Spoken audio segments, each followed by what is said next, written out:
Qual o segredo dos grandes comunicadores?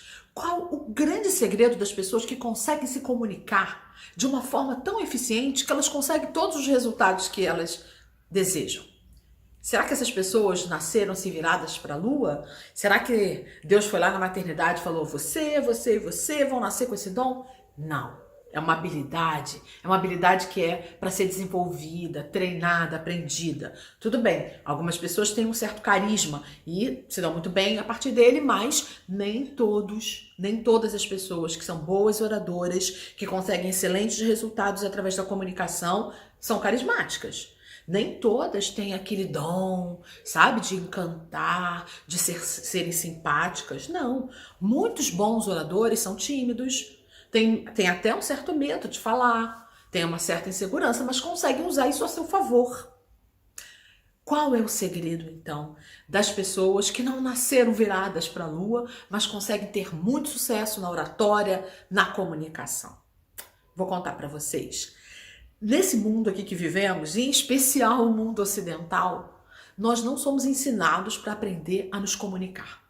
A escola não ensina, passa por alto. No mundo oriental, as pessoas são até mais treinadas para se comunicarem com sua mente interior, para poder ter mais controle emocional, mais inteligência emocional, mais equilíbrio, e com isso conseguem ficar mais ponderadas para falar com os outros, não é? Só que no mundo ocidental, não. Apesar de nós sermos os únicos seres que falamos, que temos o dom da comunicação a partir do pensamento, nós podemos nos comunicar. Não, ninguém valoriza isso. A escola, a sociedade não valoriza isso. E nós somos obrigados a aprender na marra, não é mesmo? Mas então qual é o segredo? No mundo que vivemos, a palavra ela foi hipertrofiada. Ou seja, a importância da palavra na comunicação foi super valorizada. O grande problema é que nós já até vimos em conteúdos anteriores que na comunicação, o que você vai falar através da palavra falada ou escrita, só pesa 7% no processo de comunicação. Se você vai ter sucesso ou fracasso na comunicação, 7% depende do que você vai falar. Dependem do que você vai falar. E os outros 93%, eles dependem da sua linguagem corporal, 55% vem da sua linguagem corporal e 38% vem do seu tom de voz, da forma que você coloca a tua voz. Mas ninguém ensina a fazer isso. Por isso nós temos tanta dificuldade. E o que acontece é que como a palavra falada, escrita, ela foi super valorizada, hipertrofiada, nós somos uma verdadeira boiada, fazendo tudo igual. Por isso que tem um monte de gente se dando mal. Por isso que tem um monte de gente quebrando a cara. Porque é mais uma boiada que hipertrofia a importância das palavras. Quando alguém consegue se destacar da boiada, ser um peixe fora dessa água do marasmo e da repetição, esse se dá muito bem. Esse se destaca. E o que eu quero propor para você é que você saia dessa boiada. Que você não seja mais um nessa boiada. Que você se destaque. Como assim, Valéria? Eu explico. Pare de hipervalorizar somente a palavra. Somente o que você fala. Muitas vezes você consegue se comunicar com muito sucesso sem nem falar nada. E muitas pessoas têm muito medo de falar, muita insegurança, muita timidez e travam na hora de falar porque acham que não vão conseguir ter um ótimo vocabulário, porque acham que não vão conseguir dar muitas informações. É claro, você precisa saber o que vai falar, você precisa dominar o assunto, mas você não precisa falar demais. Pelo contrário, às vezes falar demais é até ruim.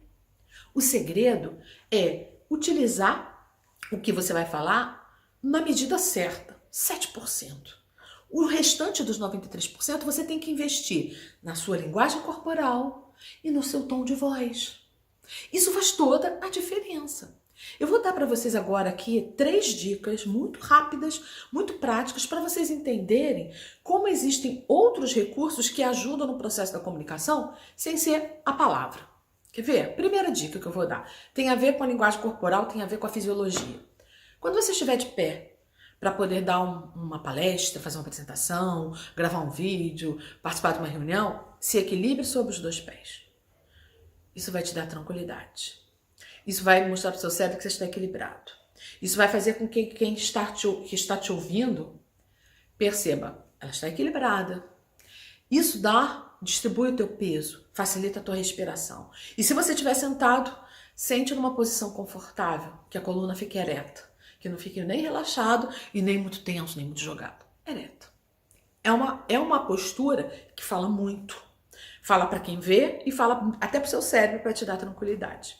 Agora eu vou te dar uma outra dica que também não tem a ver com o que você fala, mas sobre o como você fala. É uma dica relacionada à inteligência emocional. No processo de comunicação, muitas vezes o nosso cérebro ele tem preguiça de pensar. Porque o nosso cérebro ele faz de tudo para economizar energia. E pensar gasta energia. E o cérebro imagina que ele tem que fazer uma reserva de energia para situações de perigo, para situações de emergência. Então, tudo que ele puder fazer para economizar energia, ele vai fazer. Por isso que muitas vezes a gente fica cansado de pensar. Uma dica para você quebrar o cansaço, a monotonia e vencer a tentativa de economizar energia no cérebro da tua plateia é: faça perguntas. Durante a sua apresentação, não fale somente, faça perguntas. E existem duas maneiras de você fazer perguntas: pergunta aberta e pergunta fechada. A pergunta fechada é aquela pergunta que só cabem duas respostas, sim ou não. Esse tipo de pergunta, ela é útil para se você quiser, de repente, se uma coisa em cima da hora, está numa palestra, não deu para você saber muito sobre público, você fala: quem aqui gosta disso? Quem aqui já fez aquilo?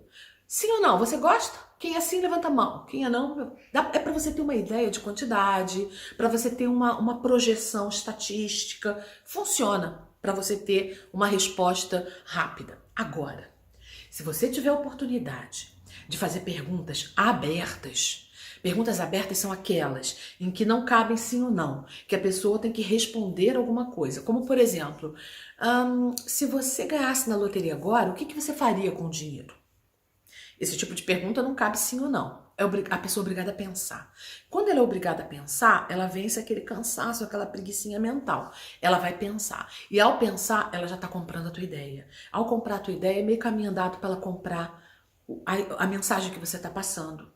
Porque você ajudou a pessoa a vencer uma preguiça mental. Ela não estava conseguindo acompanhar por conta dela. Ao fazer perguntas abertas, você faz com que a pessoa se obrigue a enfrentar a preguicinha do cérebro dela e a pensar. Isso funciona muito para o processo de venda.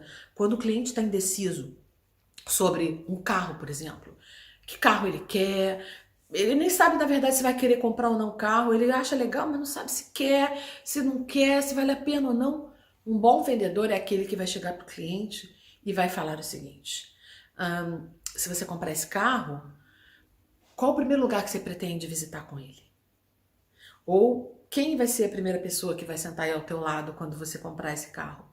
Isso vai obrigar a pessoa a pensar. E ao pensar, ela já se vê na situação. Ao se ver na situação, ou ela compra a tua ideia, ou ela percebe: não é esse carro que eu quero. Então, ele vai dizer: não, eu preciso de um carro que é para trabalho. E aí o cliente vai ser obrigado a te falar qual é a finalidade dele. Ao te falar a finalidade dele, você vai poder conduzir todo o processo de venda a partir daí. Para trabalho, olha, eu tenho aqui excelentes carros que servem para trabalho. Pode até ser que até aquele próprio carro sirva para trabalho. E você vai dizer: essa é uma das principais funções desse carro. Tem que ser íntegro, tem que ser legítimo. Ou seja, as perguntas, elas te dão todo o caminho das respostas. Então, sempre que você for fazer uma apresentação, ao invés de ficar falando só de você, faça perguntas. E já percebeu a diferença das perguntas abertas para as perguntas fechadas. Uma outra dica, é uma dica de inteligência emocional. Fale o nome das pessoas. Se você não tem como falar para uma plateia o nome de todo mundo, de vez em quando te pergunta, chama por um. Você fala assim: você que está aí nessa fileira, qual é o teu nome? É João. Ok, João. Olha, o João, por exemplo, João, me diz uma coisa, qual foi a última vez que você viajou? Enfim, você faz uma pergunta para o João. Só que muitas pessoas dizem: eu não tenho facilidade de gravar nome, eu vou acabar esquecendo o nome dele. Qual é o segredo para você não esquecer o nome do João? Repita o nome dele várias vezes. Olha, o João, por exemplo, quando ele vai falar sobre... Então, todos os exemplos que você falar, você vai repetir o nome de João. De tanto você repetir, você vai acabar gravando o nome de João. E aquele nome vai te perseguir. E a plateia vai ficar com aquele nome na cabeça também. Então, preste atenção nisso. Quando você quiser falar com as pessoas, procure, se for uma conversa individual, melhor ainda, mas quando não puder ser, cite alguns nomes e para decorar o nome, você faça o exercício da repetição. De tanto repetir o seu cérebro acaba assimilando. Ouvir o nosso nome é a melhor palavra que a gente pode ouvir. O nosso nome soa bem para os nossos ouvidos. Vocês podem perceber que até um cachorrinho, quando a gente chama o nome dele, ele reconhece. Nós nos reconhecemos quando fala o nosso nome. Quando alguém anuncia o nosso nome, é um sinal de respeito, de reverência. As pessoas se sentem importantes, as pessoas se sentem acolhidas. Então, quando você for falar, valorize o nome das pessoas. Faça de tudo para não errar no nome, nem na escrita e nem na fala. O nome é muito importante. E se você está diante de uma apresentação e não tem como falar o nome de todas as pessoas, é de praxe você citar pelo menos o nome das pessoas que são mais assim, não importantes, mas representativas. Geralmente o presidente, o anfitrião, e você fala, saúdo fulano, e no nome dele estendo a minha saudação a todos. Isso é de praxe. Uma coisa que você pode fazer na sua comunicação para poder suprir essa dificuldade de falar o nome de todas as pessoas, já que isso é uma forma que favorece você, faz com que as pessoas venham para você, é você citar grupos. Por exemplo, eu quero saudar aqui todos os profissionais da área tal. Quero saudar também todos aqueles que representam a empresa tal. Ou todos aqueles que são... Sabe quando os animadores, os DJs falam, e a torcida do Flamengo? Cadê a torcida do Vasco? E todo mundo fica eufórico.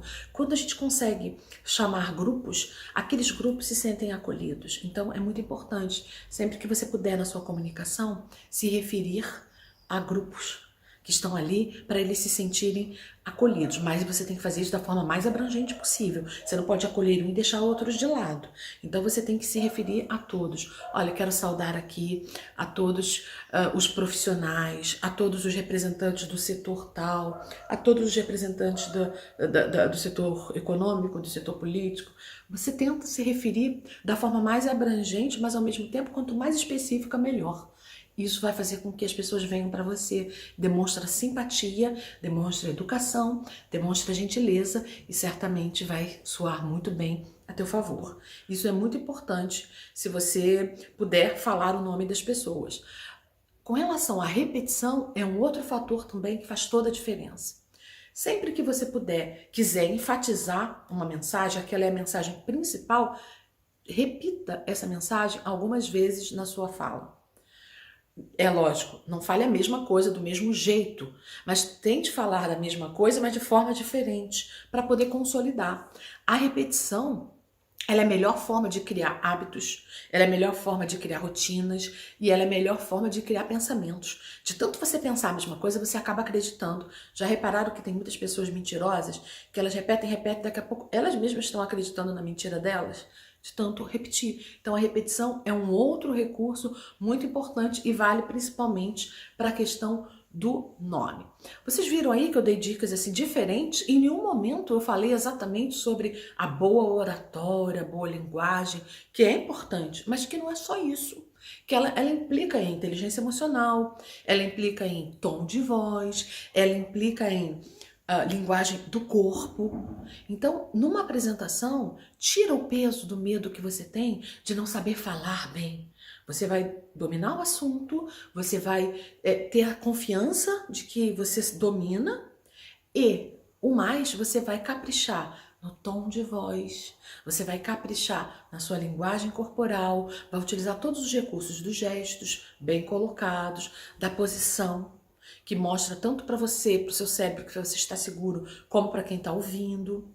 E isso vai pesar muito no resultado da tua comunicação.